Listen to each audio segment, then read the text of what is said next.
Hello and welcome to KVIKMYNDAPOD, an Icelandic cinema podcast. I'm Rob Watts, and together with my good friend Ellie Cawthorne, we journey through the world of 21st century Icelandic cinema. A reminder that you can join in the conversation with us on social media. We're at KVIKMYNDAPOD, that's KVIKMYNDAPOD, on Instagram, Blue Sky, and ever decreasingly X. And you can subscribe or follow us wherever you get your podcasts.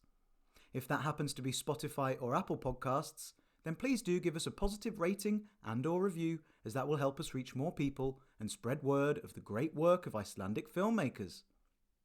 This week's film is right up my street, and it's out right now. So race to your nearest multiplex and settle in for Thordur Palsson's atmospheric and chilling psychological thriller, The Damned.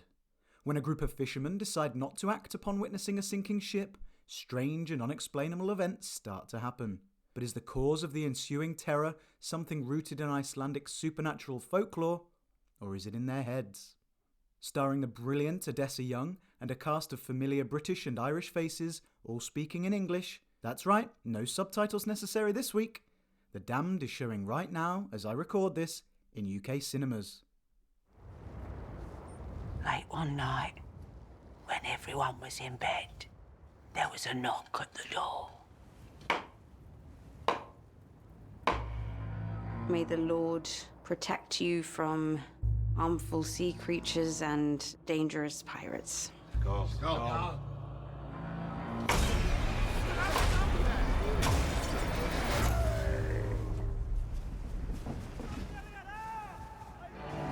Poor bastards. We're not going to help them. Helping those men will put all of your lives at risk, and I cannot do that. Whatever wreckage can float, we'll stay close to them. There!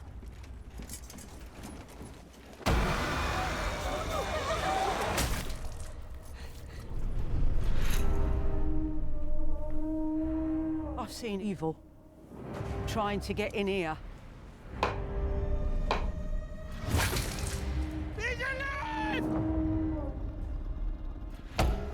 The dead can't break free if you hammer iron nails into their feet.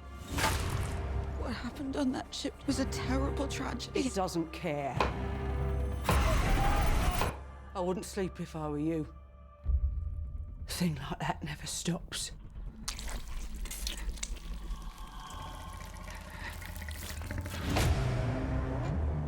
It's never too late to ask for forgiveness for what we did.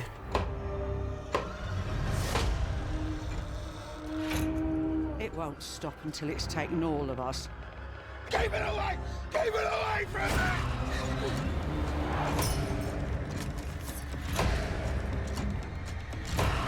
We should not be here. Help me! Help me!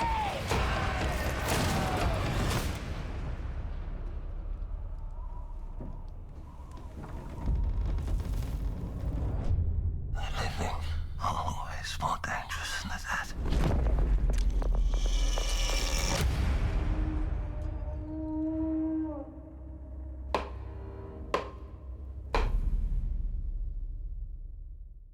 Hello? Hello? Ellie? Hello. Ellie? Ellie! There you are! What was that? I couldn't find you! It's too misty in here. Dear, oh dear. Oh, are you okay? Yeah, I'm good, thanks. January blues, but you know, what's better to beat it than a horrible mystery? A chilly Very chilly. mystery.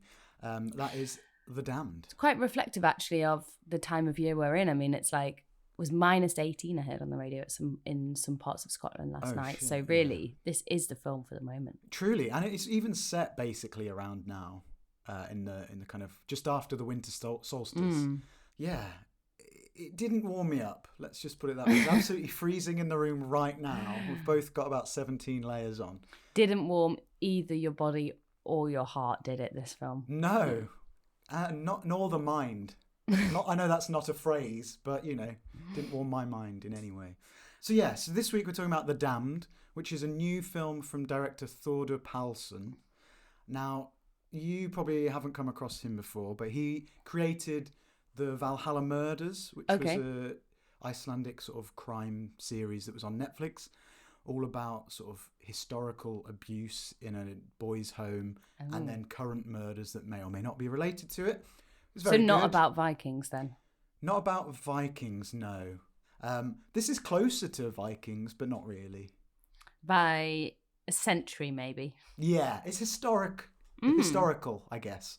Where are we in this film? What sort of I think we're period? 19th century, aren't we? I actually did write a synopsis, so I might as well read that one out. Why not? Okay. In an isolated Icelandic fishing village in the 19th century, Way! a young widow named Ava and a fishing crew are hunkering down in her outpost for the winter with very little food or warmth.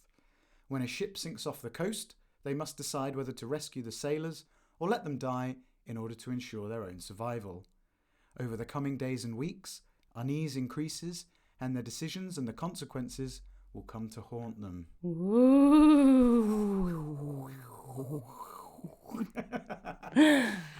So very different to the series that he created for Netflix. We're back in the 19th century. It's all very period. What did you make of just generally like what it looked like in terms of the periodness of it? I thought it was beautiful, first thing to say, but in a really bleak and kind of dingy way. I thought the period setting was really well executed, actually. I don't know about the budget of this film, but I think that I'm imagining it wasn't huge, but I think that they managed to deliver aesthetically a lot, actually, for that. Like, it looked really good, I thought. It looked brilliant. I guess part of that is that there's not much to actually No, you basically need one kind of wooden shack, essentially, a few candles, a couple of oil skins, and you're sorted. Pretty much. And, you know, those the racks that they dry the fish on to make hardfiskur, they're called hjakla. And if you're in Iceland, going around the coast, you kind of see them everywhere. They're basically not in use anymore because, you know, the process of doing the hardfish is like, much easier. Done in factories and all of that now. But they are everywhere. So that, I imagine, was in place in this little port or village, wherever they were. So that's a good start. And yeah, like you say, just a couple of shacks. They're probably still there. I also thought generally when things begin to get nasty, that was all executed really well and kind of held back enough that you just got a couple of really shocking moments that were well executed. Yeah, I think this is a film that was really well put together and well done. And we should say it's a kind of psychological thriller, horror. I'd lean more into horror. Would you? I think it was described, wasn't it, in the press material as a thriller, was it? Which I thought was a strange description. To me, this feels like a classic horror film. Well, it is. I used that word unease in the synopsis. It is a very kind of dreadful film, isn't it? And I think for the most part, by which you mean full of dread. Yes. Yeah, I would never be that obvious if I didn't like it. It's full of dread. It's very tense. It's very atmospheric. And there are moments of out-and-out horror for sure, but not many, But that's my favourite kind of horror, I think, where you hold back on the horror and you just deliver a couple of key moments. That's when it's often most effective, when you're waiting to see what's coming around the corner or lurking in the corner, probably. What is or what might be, because I guess that's the big thing here, isn't it? That's why we use the word psychological, because there may or may not be something. And in this case, they call it a draugar. Are you familiar with that I'm term? not. No? Is it a thing? Well, it's a huge kind of thing in Nordic folklore. And it has kind of different meanings depending on where you look in history. But I think in terms of like Iceland and the sagas, it tends to refer to kind of almost like a zombie. So like a dead person. I've got a little description here. A ghost that is rotting flesh and bone, coming back to get revenge on those who have wronged them. God, that's like all the worst bits of them. You've got like, because zombies, they're rotting flesh and bone, but at least they're dumb, you know. Whereas a ghost, filled with vengeance. It's got the smarts and got the emotional drive. So there you kind of got the worst of both worlds. It's gross and it's pissed off. Yeah, and it can cause harm. But this is the thing, I think. It's like we're in a time and a place where superstition and folklore are sort of quite near the surface. People believe in this stuff. Certainly Helga, who is the kind of maid at this fishing port, she believes it. And you can be as pragmatic as you like, but when you're stuck in an isolated place for a very long time and ideas are floating around and things start happening, very easy to start believing that kind of thing. Oh, absolutely. Much like the traitors, which we were just talking about. Gosh. If you're stuck with a group of people in an isolated place, you get sucked into the groupthink, don't you? Totally. But I mean, it's also a classic horror convention, right? Somewhere cold, isolated, in the middle of nowhere. It's like The Thing, 100%. Or Alien. It's the same. Something hunting you down and killing you. There's no way out. You're in the middle of nowhere. Well, yeah, and this idea of, and because for most of this film it is, what is it? Is it something? Blah blah blah. That is so common, but actually this film does it in quite a fresh way. We've not really seen this kind of setup necessarily before.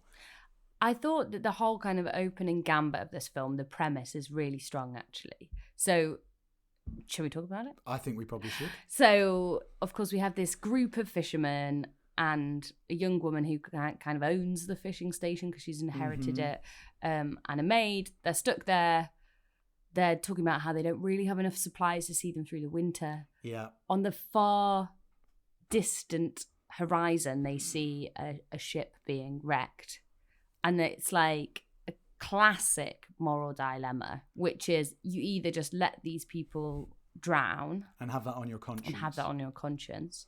Or you go and rescue them, but you risk everybody dying, including yourselves and the men that you're with, because there's not enough food to see you through the winter. Yeah. She talks about that at the very start, doesn't she? Before we even see the ship, she talks about how when they're having their little party kind of thing, just before, just after, she says, we've had meager supplies in the past and we've made it through, but not all of us have made it through. And he's like, shit, is that how her husband died?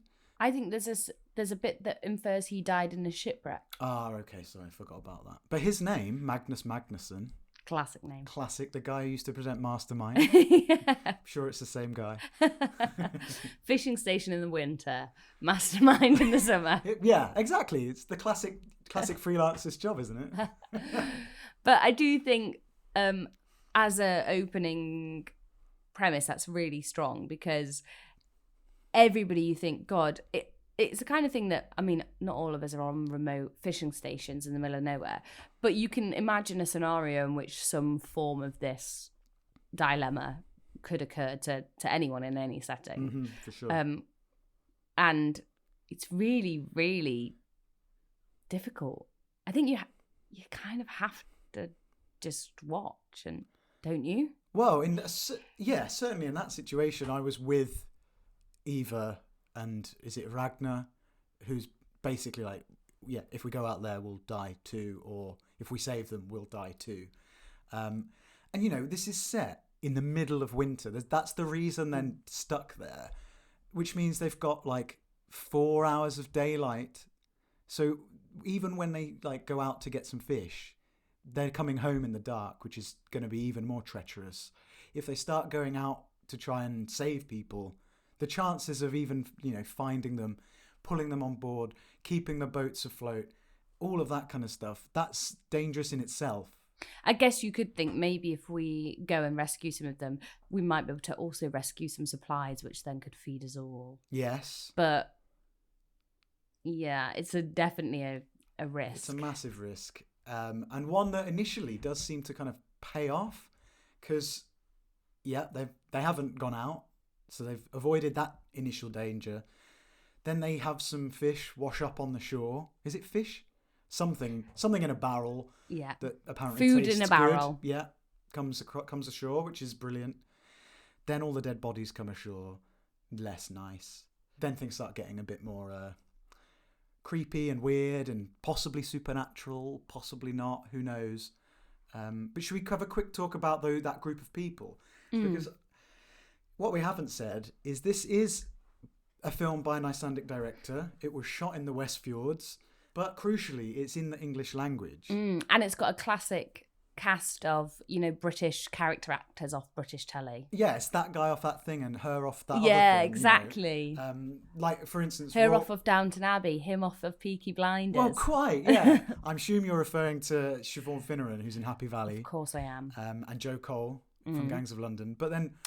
And Peaky Blinders. Yeah, well, I haven't seen that, so...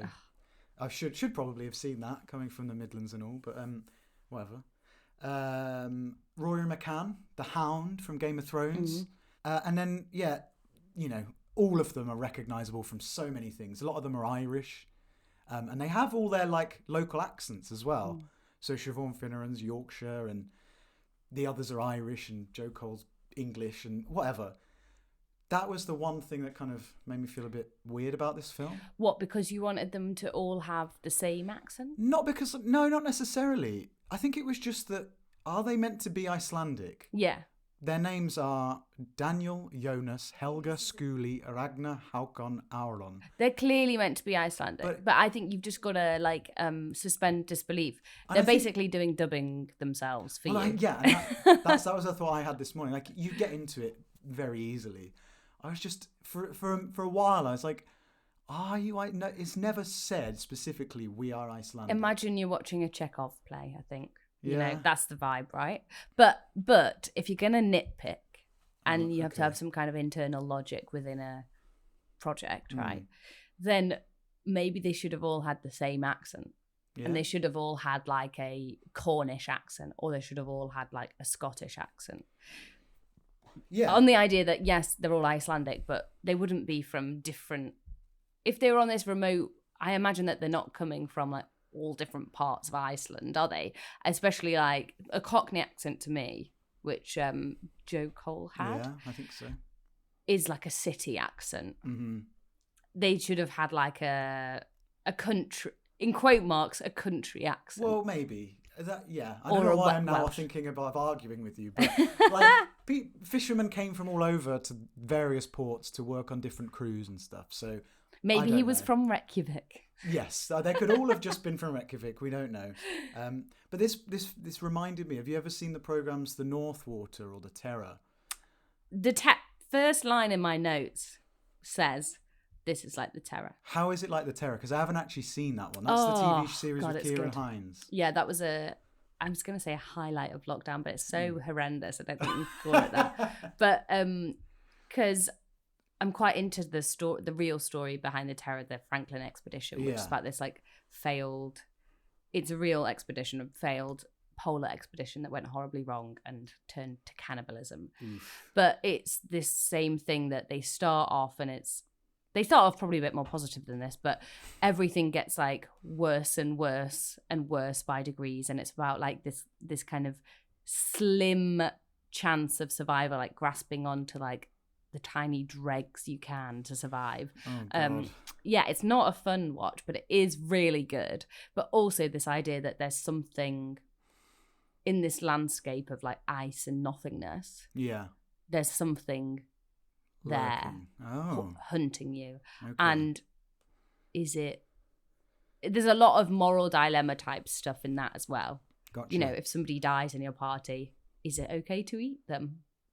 And that's all tied in with the sense of like, is the horror an actual being? Is it a manifestation of the terrible choices you have to make? And that's the same here. Yeah, that's why that program fascinates me, and I'm desperate to see it.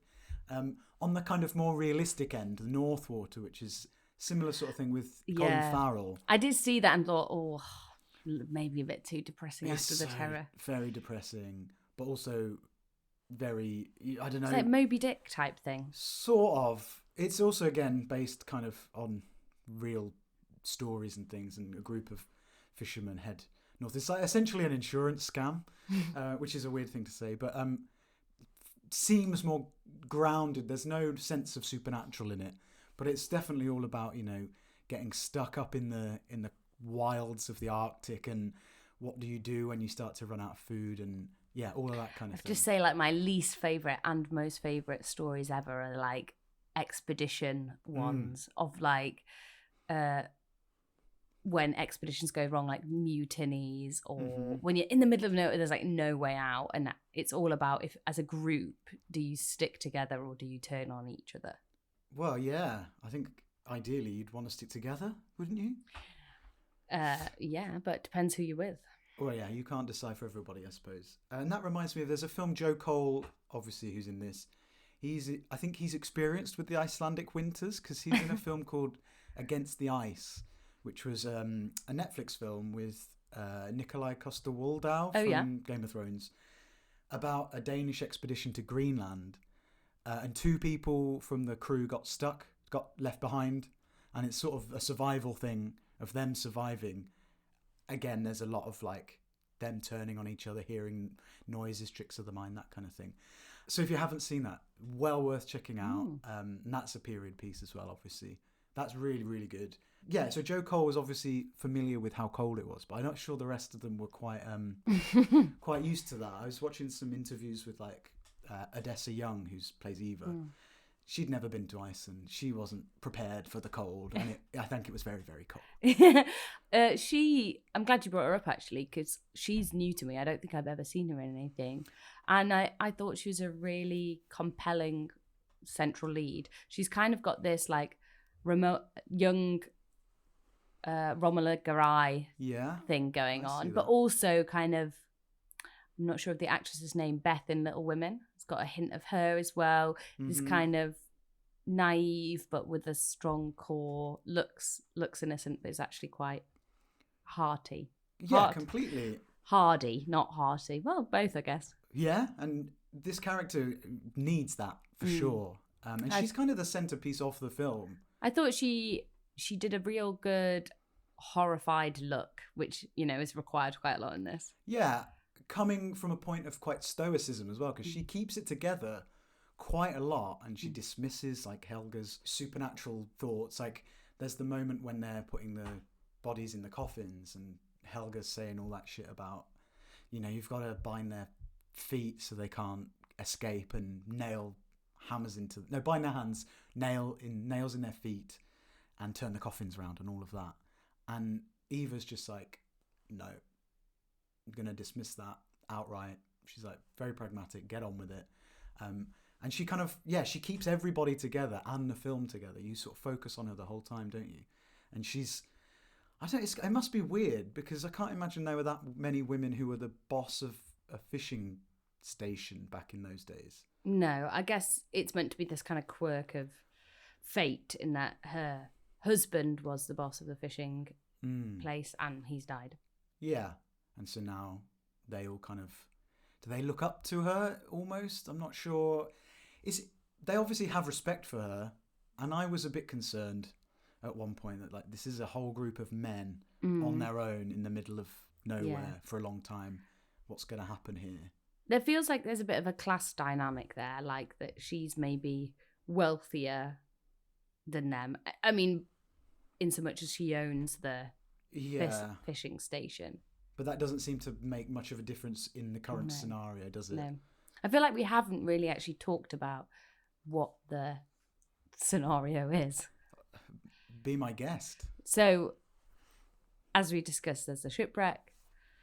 They decide not to save the men. But then in the evening, they decide to go out and see if they can find any... On the assumption, I guess, that all the men have drowned or frozen to death. They decide to go out and see if they can find any booty, basically. That's maybe a bit unfair. More supplies that might help them survive. Yeah. But there is a bit of a, you know, don't take the dead man's watch. You know, don't profit, don't steal from the dead. Yeah, basically. I mean, again, part of that could be, you know, the thoughts surrounding death and what it means religiously or... I mean, it does feel wrong, doesn't it? It feels icky to watch people die, not help save them, and then steal their stuff. But obviously when they get out to the wreck, it turns out that several men have not died. They kind of clung on to the icy rocks, and so they start to swim towards the life raft, small boat, and start to kind of pull it under. So this becomes then a fight for survival, where now you're not just letting them die, you've kind of got to kill them. Takes things to a new level. Yeah, so you see Daniel take an axe to a guy's face. It's really brutal. It's really brutal and quite graphic. Quite haunting, because I think you kind of like get a sense of the man who's killed. You do get a little sense of his character as well. Like, he's not just a faceless nothing. He just seems like a kind of frightened, desperate, sad guy. Yeah, it does. The camera does linger on him for longer than you'd expect in one of those kind of fight situations. So you see how he just wants to survive, but he is clinging to Eva so much. It's almost like he's gonna drag her in as well, and that's no good. I thought one of the first jump scares of the whole film was really effective, which is when they're in the boat and they're kind of coming up, getting stuff from the water before they see all the men, and then they look across. You kind of get like a flash, a torch light just go across the rocks, and then suddenly something moves on the rocks. That was really like, what the hell? Yeah, completely. And I think what's so good about this film is the way that they use light. So in that moment, so basically the whole film was essentially lit using only natural sources of light. So the moon, the sun, and that candle in that one lantern. And in that scene specifically, I kept thinking, I said to my partner while we were watching it, how can they see anything with that, that one light? But can you imagine being at the front of that boat and literally the flickering of a flame, and you catch a bit of movement in the distance? That would be, and was to watch, completely terrifying. That whole sequence was really unsettling. Very. And then it just gets worse, obviously. Because again, in that moment, at this point, the horror is very much like a human horror. Of desperation and what people do, not out of any ill will, really, just of this desperate need to survive, and it's dog eat dog. It's classic kind of, there's too many of them. Again, it's like the same thing as at the start. We could try and rescue them, but we won't all survive. And then in the exact moment where they've got a boat, it looks to the survivors like we can be saved, but they're so desperate and so probably brain frozen. You can't imagine, if we all climb into this boat, it's going to sink. I was trying to, in my mind, be like, okay, so what if they were like, okay, you all wait there, be orderly. Yeah. We'll go. But then that doesn't solve the problem of having too many people to feed. No. I think also, I find it hard to believe anyone is thinking 100% clearly at any time because of the cold. Yeah. I once... That's why we're rambling on so much now, because of the cold. Well, quite, yeah. I mean, are we making any sense? I'm not sure. But this is also key because it's the moment where we lose Ragnar, the leader of the fishing vessel and kind of most famous person on... Well, he's not the most famous, Joe Cole is, I suppose. But he is the leader of the gang, and without him, you've lost your person to look up to. Which actually we found quite surprising that he disappeared so soon.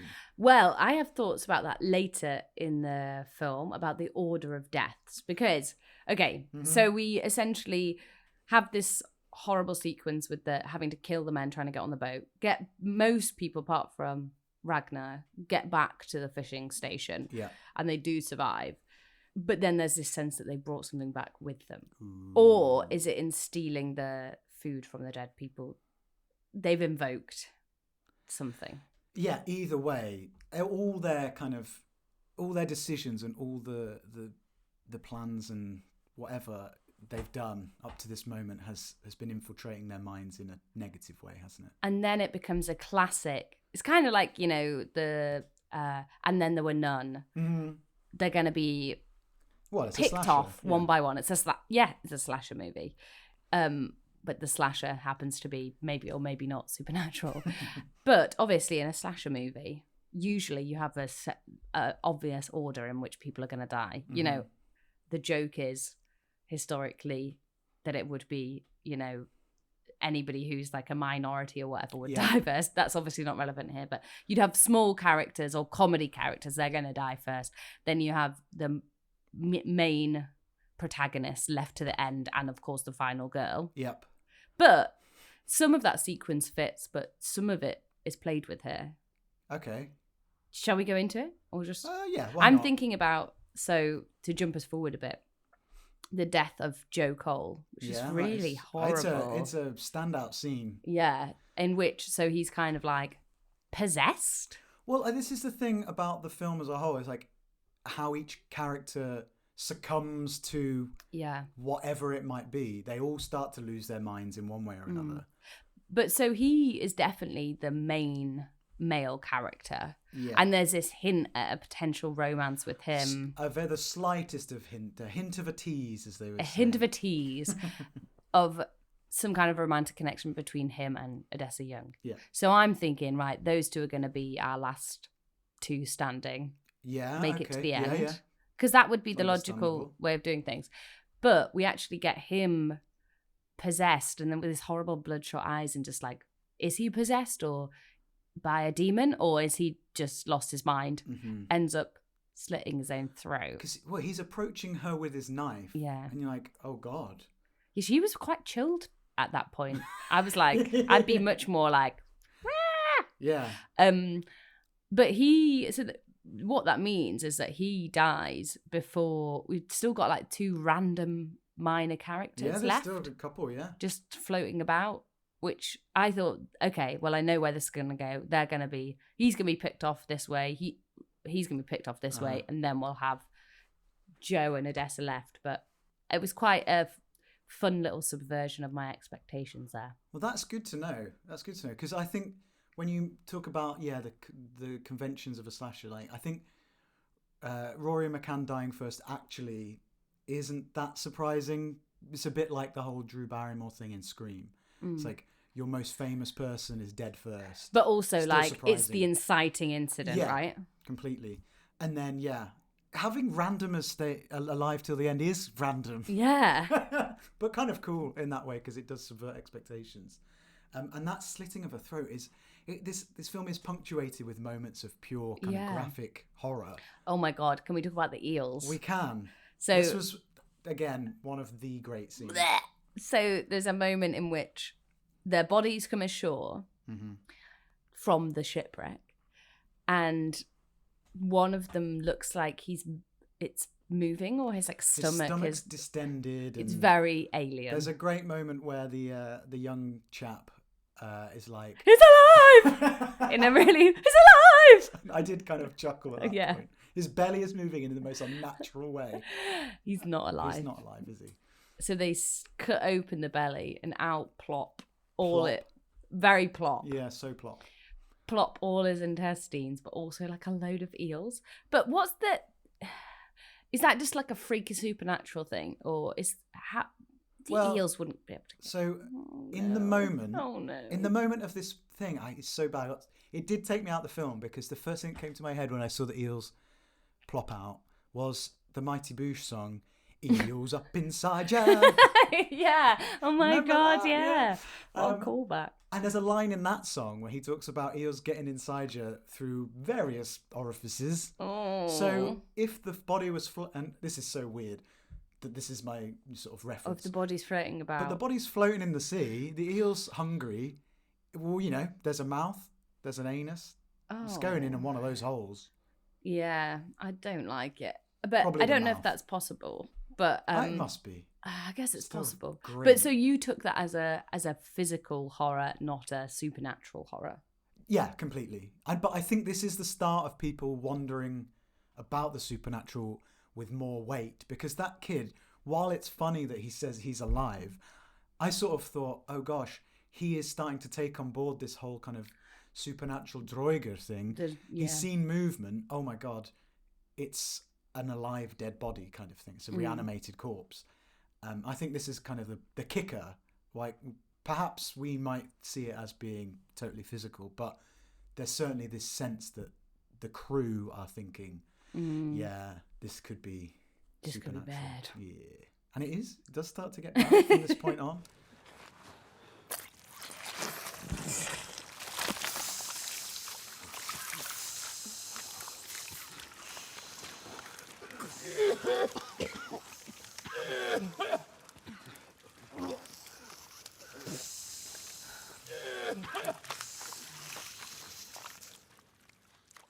That is such a good scene, though. I love that.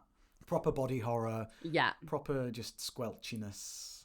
And then as the film goes on, we see a procession of kind of people going a bit mad. So Håkon, he's the big lad, isn't he? He kind of just wakes up in a sweat and then starts seeing things. But no one else can see them. Well, let's talk about when they can see the draugar. Okay. Or Odessa Young's character can. What did you think about the appearance and the manifestation of the draugar? What did I think of it? I mean, it's certainly a creepy kind of shape, a very creepy and wet looking kind of, not Babadooky, but it was. Yeah. It was quite. I thought it was quite an effective looking kind of corpse body thing. But you don't see much of that until much later on. But again, I love that. I actually thought it was really well executed. You get these piles of water as if, somebody that was dripping with water had walked into a room, like watery footsteps. And really good, throughout this film, really good squelchy, wet noises. Yeah, great sound design. Plopping intestines and squelchy, wet noises. And I think something that they did really well in this film is kind of what I was saying earlier. They save their moments for when you see stuff, but that sense of, you were talking about the use of light in this film and dark corners, and this sense of like what you can see in the dark corner is so, it could be just a chair, it could be a man. Did it move, or was that the flickering of the candle? Like that sense of, it's almost like the Mike Flanagan background the Hill horror, House horror background where something just moves. Frame analysis. Yeah, shot by shot, something different. Like there was one sequence of this where I think they're having a party and she can see the draugar in the corner, and I think because like some light had come in the room or whatever I was watching, I was almost like, what's she looking at? And I had to go rewind it and be like, oh, there's a man there. There's a man there in one shot, and in another shot, it's just a shadow. Yeah, exactly. But is there a man there? But that's how I like my horror served, mysterious and unseeable. Because always, I mean, it's a classic thing, isn't it? If you can't see it, you can just imagine how bad it could be. That's the most classic of all horror kind of tropes. And they sustain that so well for so long, even when they bring in the occasional kind of glimpse of the draugar's face. Another scene that I really liked, where you were talking about, it could be this, it could be that. There's a moment where they are all out in the mist, climbing the mountain, trying to find where the food went. Are they looking for someone? Helga's gone missing at this point. I think they're looking for the draugar, aren't they? They're actually just trying to find the draugar. So they can burn him. That's right. And obviously they don't find him, but they do sort of think that they find him. And again, Odessa Young, Eva, is on her own. She thinks she's just seen one of the crew face plant from the top of a mountain to his death, and so she finds his body. That was a moment where I was a bit like, he's definitely dead. He didn't just fall that far, and he's fine. But she goes looking for his body, and then there's this great shot in amongst the mist where she sees a shape in the distance. And it kind of looks like a man hunched over. And then you watch it a little bit longer and a crow flies off the top, and suddenly the shape changes and you're like, oh, phew, it's nothing. It's just like a rock. And then actually you get another reveal of it's actually Helga's slumped body. She's dead. And that shot was just so good, and it played with all those things. Really, really effective. 2 thoughts. Yeah. The draugar, why is he always crouched away, looking away, just to make it easier? It's creepy, isn't it? It's creepy, I guess. Yeah, fine. fine. You can't see features, you can't see anything really, just shapes. I'll accept that. Second question.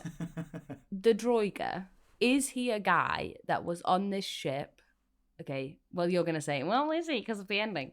But in theory, before the last 10 minutes, is he a guy that was on the ship who is pissed off, so he's come back reanimated? Was he the guy that got hit by the axe? Or is he like a spirit that's kind of like working he's been invoked by injustice and he's not like a former person? It's a good question. I think throughout I was thinking number 2 there, that it was just this kind of embodiment of the revenge, the wrongdoing but I wonder if it's a former, because they open the coffins, don't they? And there's an empty coffin. There is an empty coffin. But, I mean, we'll have to talk about the ending in a minute. But there's a reason for the empty coffin. I'm going to talk about that scene again, because I mentioned the use of light, and I mentioned that scene with Helga's body. But this film is so beautifully shot.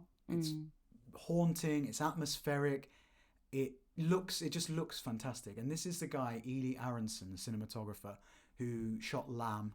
He shot that short film we watched recently, Faur. And he's brilliant. And there are loads of shots in this film. There's amazing camera movement. And in this moment when they open the coffin and it's empty, it's so brilliantly done. I don't know if you noticed, but there aren't any cuts for ages. The camera just follows the group as they go down the coffins with a focus on Eva for the most part. And it's just so effective because you just kind of watch her slowly realise that actually maybe it really could be supernatural and that actually maybe we should start hammering nails into feet. And I thought that scene just was so clever in the way that it draws you into her kind of mindset. And there's another one which I think was even better, which is just after they lose all the food and they're all kind of crowded round, and Haukon's saying, well, I was the last one in there, but it was all there. And she comes out of the sort of cellar or whatever you want to call it and starts talking to people one by one, and it's all one shot and she's never out of the shot. She's not always in focus, but we follow her, we hear her voice as she talks to everybody, as the others talk to each other. And it's probably like 2 minutes of this shot that goes I didn't round even and like round. And it's just realise this. stunning cinematography. Like I don't think it's a thing of it took me out of the film in any way. It kind of almost drew me in even more. I was like, wow, really following Eva, and it really is her story in this respect. Like she's in charge. She's trying to figure out, is this physical? Is this real? Or is this, maybe should we put weight to what Helga has said? And I think Eli Aronson just sort of captures it perfectly in all of these kind of shots. Especially like, shooting in the mist, shooting in the dark. It's just, fantastic. Atmospheric and haunting. It's brilliant. So I really liked the way it looked and the way it was shot. But should we move on to sort of the end? Yeah. Yeah. Okay, we've lost everyone. There are 3 people left? 4 Well, people left? exactly. We've not lost everyone because there's 2 randomers left and Eva. Yeah, I don't remember which randomers it was. Was it a Christian one who tries to erect a cross? And other kind of young guy. Gibbering young guy. Gibbering young guy with quite a wide mouth. Yes, yeah. Yeah. Okay, so the scene. Eva's in her bathstoffe, I think, the living room sleeping area. She hears the footsteps coming from above. I think even at this point, having an upstairs in one of those buildings is rare, and I think it actually does hint at her kind of wealth because most people couldn't afford to build a second layer and keep it. But she hears this noise from upstairs, and then the steps come down the stairs, and it is really quite creepy, and we don't see what it is except for they are booted feet. Very corporeal feet. Ooh. I thought, after like this kind of, I know it's meant to be a flesh and blood monster, but it's been kind of in the shadows, but suddenly we've got these like actual There's feet weight to it. It's seems like a real thing. She's hiding under the table and it approaches her, and what do we see then? We basically see her a zombie face. Wait, it's zombie face. Is it zombie face? I don't want to misremember this, that's all. Under the table, it down to so look at... we see so she were with her under the table. Then we see a lantern coming down slowly, and then the face appears. Oh my god! Yeah, I'm getting horrible flashbacks. And in this moment, it's like shit. It's a draugar. Yeah. Oh my god! And Eva jumps to it, and she's like, "I need to burn this thing with fire." she gets hold of a shotgun. The shotgun, which actually earlier in the film, there's a shot of her holding the shotgun. And it reminded me so much of the shot of Noomi Rapace's character in Lamb, which was obviously also shot by Ely Aronson, holding her shotgun, taking it outside. And I was like, I wonder, is that meant to be like a parallel? You've got these two women in remote wilderness heading out into the fog with a shotgun. I don't know. Both of them have their supernatural leanings, don't they? But yeah, in this specific scene, she's got the shotgun and she shoots the draugar, which instantly I was like, oh right, so the draugar can be shot. Well, I guess that doesn't necessarily finish it. It's the fire. The fire is what destroys it. Maybe that just sets him back a bit, you know. Well, he is famously flesh and blood. Well, true. And rotting. bone. It's rotting flesh and blood. Yeah. So it is dead, but that's not what can kill it. But I guess with the shotgun, it'd push him back a bit. And Yeah, give her a bit of time. yeah, exactly. Time to pour all the alcohol all over the place. Yeah, and set Set it on fires. fire. In which also means she's burning everything she owns. Yes. So that's To not the going to be ground. great post-death. Well, let's get onto that later. What Okay. happens after this film? Okay. But then we get a flashback, don't we? She runs out. She And runs this out is the kind instantly- of twist, right? Yeah. The flashback being that it wasn't a draugar, it was just a guy speaking Italian, Spanish. Yeah. It was just a guy speaking Spanish saying, "Sorry, I ate your fish. Hey, don't hurt me." Yeah. What do you think of this twist? So in the moment, I was like, it's a person. Okay, it's not supernatural at all. But, you know, the more I think about it, even within the rest of the time of the film, it's like, I didn't need that. I kind of get it, you know. Someone survived from the ship and they've caused...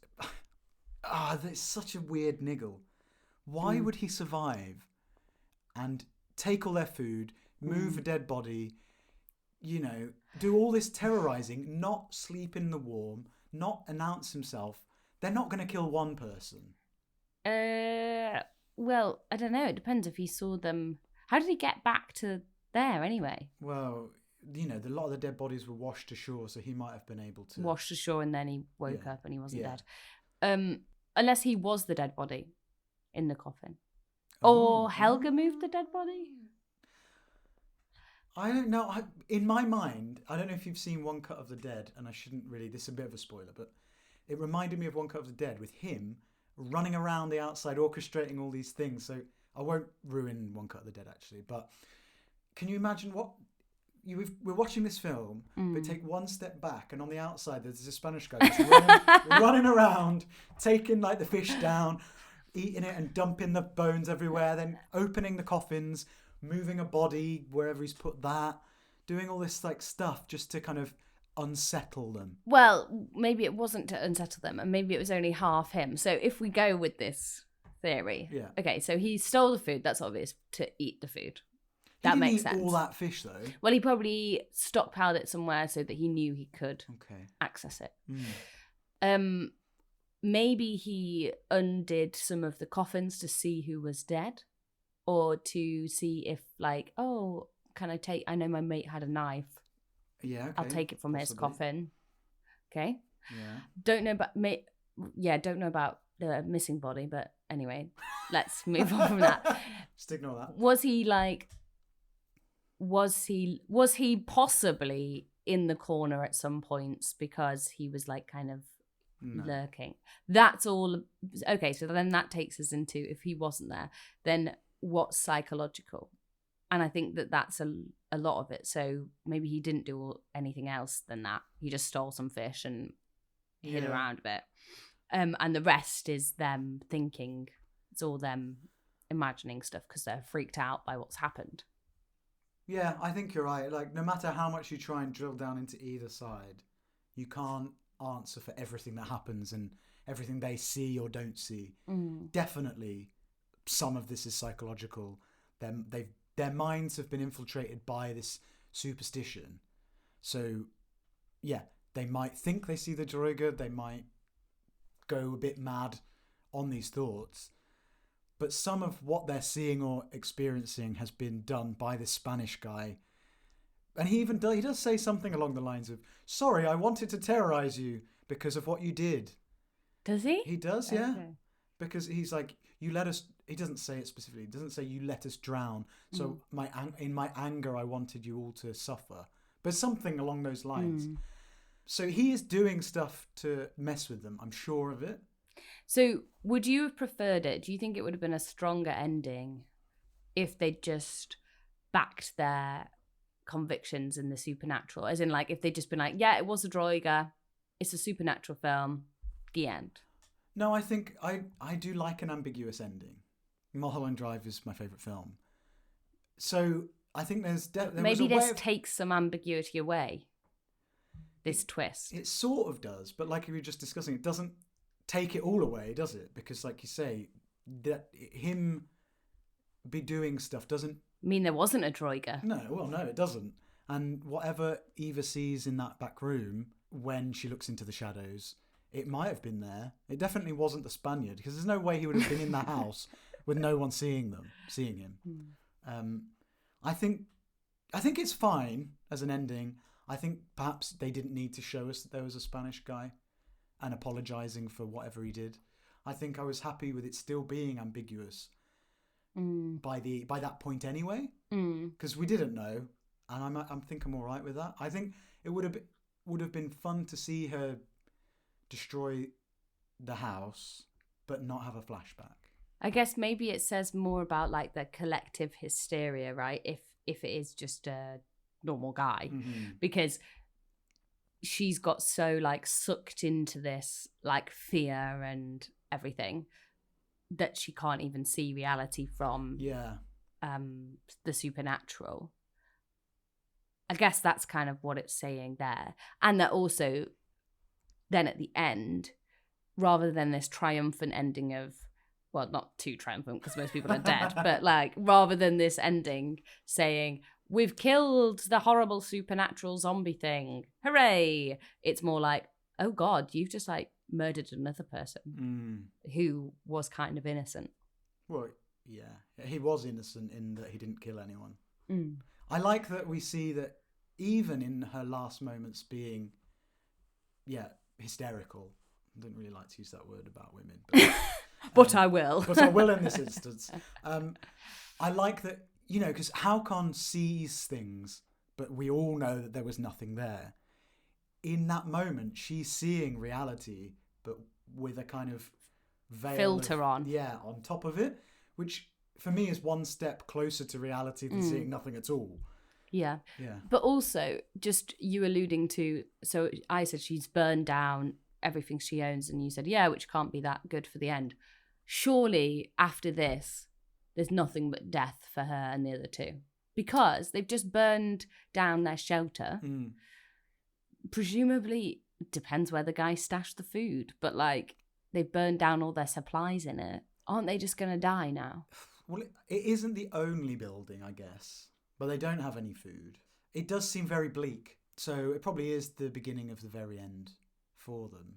They ended it in the right place because we don't need to watch them try and survive any further, do we? It's a bleak film. And that reminds me of one of the things that I read about this film. So historically, the women of the house or whatever wouldn't have coats because they weren't ever supposed to leave the house. Oh, grim. Yeah, and that's patriarchy, isn't it? But we see Eva outside all the time because she's in charge, but she's always outside without a coat, with a shawl. With a shawl. Sophie, my partner, was like, how is she out there this much? Because she's not got the same sort of layers as the sailors.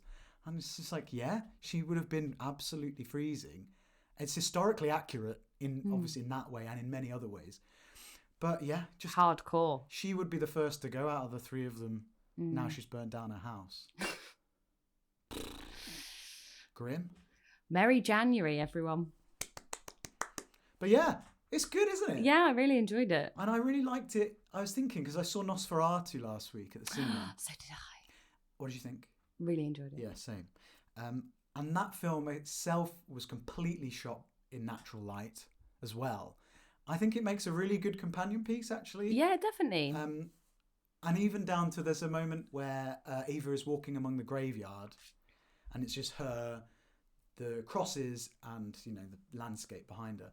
And there's a shot in Nosferatu. Yeah, with the two women in the graveyard. I know the exact one. Graveyard, and it's like, whoa, it's like the same shot. This is incredible. And there are other sort of historical kind of comparisons. But there's definitely a shared vibe. 100%. So this is out in the cinemas at the moment. If you could see the two as a double bill, I think that would be a fantastic way to spend your January, actually, even if both films are pretty depressing. Yeah, brilliant stuff, that. So that's The Damned. Doesn't have an Icelandic title because it's been released as The Damned, as far as I know. Thordur Palsson, shot by Eli Aronson. There is quite a haunting score, actually, in this film. Yeah, I was going to mention that, actually, and I forgot. It feels like in the opening sequence, it's all like... The orchestration is almost like the sounds of, like, ice breaking. Yeah. And, like, ships creaking in ice. Creaking of ice, isn't it? Yeah, and almost... like wailing, like human in the background, almost like that, almost a bit kind of choiry. Yeah, it's again really adds that atmosphere of you are isolated, but what's that noise? That could be a real thing, or that could be your mind playing tricks on you. And it adds quite a lot, I think. And that music is by Stephen McKeon. I think just it all comes together so well. Whether or not you like the ending, I don't think that really matters, because overall it's such a kind of great atmospheric horror film that you can kind of live with. It's still kind of ambiguous. So yeah, thumbs up here. Thumbs up here.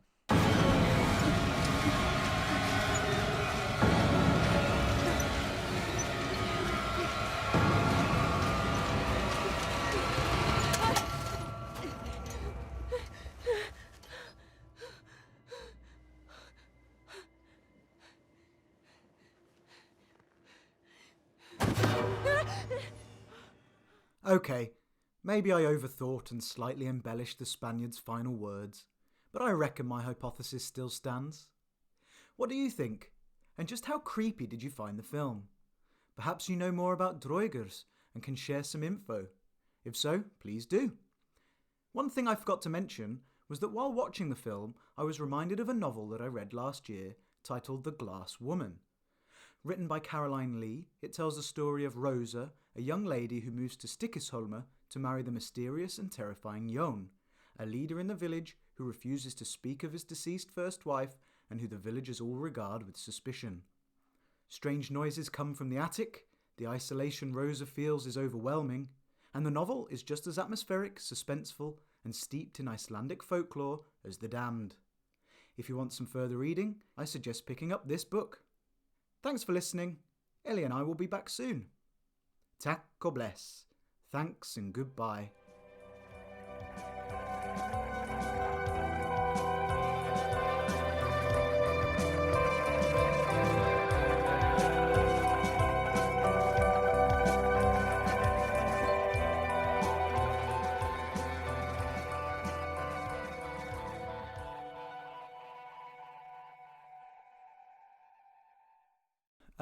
We're back. It's January 2025. This is like 4 years since we started doing this podcast now. That's absolutely mad, isn't it? We haven't found anything better to do with our time. No, I know. We're still saying the same old shit.